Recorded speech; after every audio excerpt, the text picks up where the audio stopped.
TOS Television, your digital-first Pan-African news network. I am Abigail Ukmade, and this is Africa Now. For the third time, Nigeria's Gender and Equal Opportunity Bill has suffered another setback at the Senate.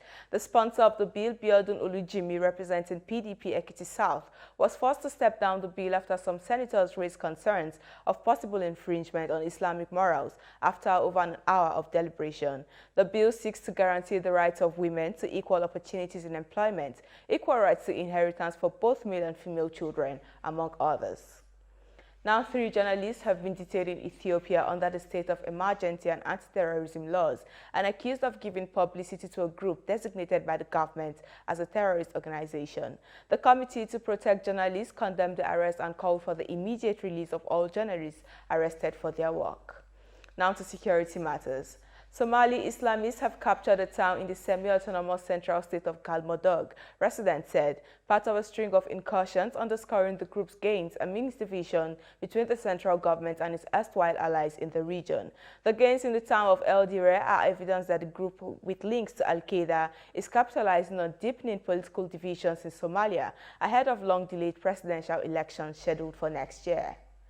The United States is alarmed by a possible deployment of Russia-backed Wagner Group forces in Mali, saying the private military contractors' operations would bring no peace but destabilize the region, a State Department spokesperson said on Wednesday. The Wagner Group will be paid $10 million per month for the potential deployment, money that could be used to support the Malian armed forces and public services, the statement said. Separatist fighters in Cameroon's Anglophone regions have been accused by Human Rights Watch in a report on Thursday of systematically targeting schools, students and teachers during a civil war that has killed thousands of people. In response published in the HRW report, separatist leaders said that people living in Cameroon's Anglophone regions had willingly rejected the formal education system in favor of an English-centric community-led curriculum. The separatists, which want to form a breakaway state called Ambazonia, have demanded that schools close to protect the government's official curriculum and have attacked those that do not comply. This is your digital-first Pan-African news network, TOS Television. You're watching Africa Now. Business and more coming your way after the break, so stay tuned.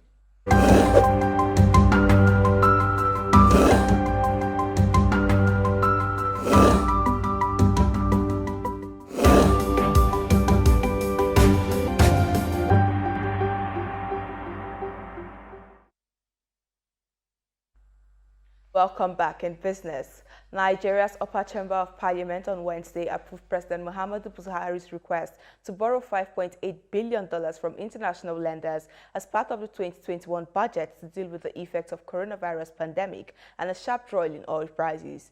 The money from the lenders is for power projects, water and sanitation, malaria eradication programs, and agriculture projects. Still in Nigeria has no plans to approach the Eurobond market next year, and the government will seek to raise funds from other sources, the head of the country's debt office said, as fears about the Omicron variant rise. The West African country had its last Eurobond sale in September, its 7th outing where it raised $4 billion. It had been considering issuing more Eurobonds. Total government debt rose to 38 trillion naira as of September, up 18% from a year earlier, the debt office said on Tuesday. Now moving away from business.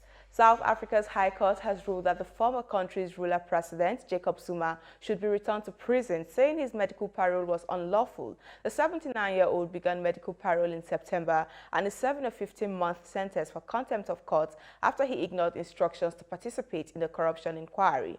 The Pretoria court ruled that the time he spent out of prison should not be counted in his 15-month sentence.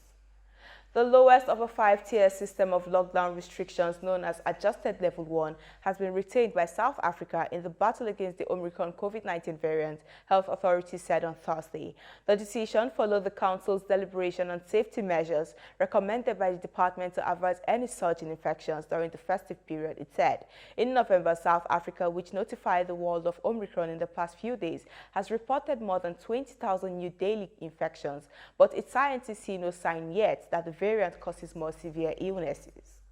And now in Zimbabwe, most parts of the country were plunged into a blackout after the country's electricity grid collapsed on Tuesday, worsening the already dire supply situation. Zimbabwe Electricity Supply Authority confirmed the grid collapse in a statement, saying it was caused by the refurbishment at the Kariba Dam, which resulted in 3 units being taken out. And that is it on Africa Now. For more updates, visit our website at www.TOSTVNetwork.com. Do follow us and like our social media handles on Facebook, Twitter, and Instagram. And remember to subscribe on YouTube. To stay with us and enjoy more programs on TOS Television Network. I am Abigail Okwade. Thanks for watching.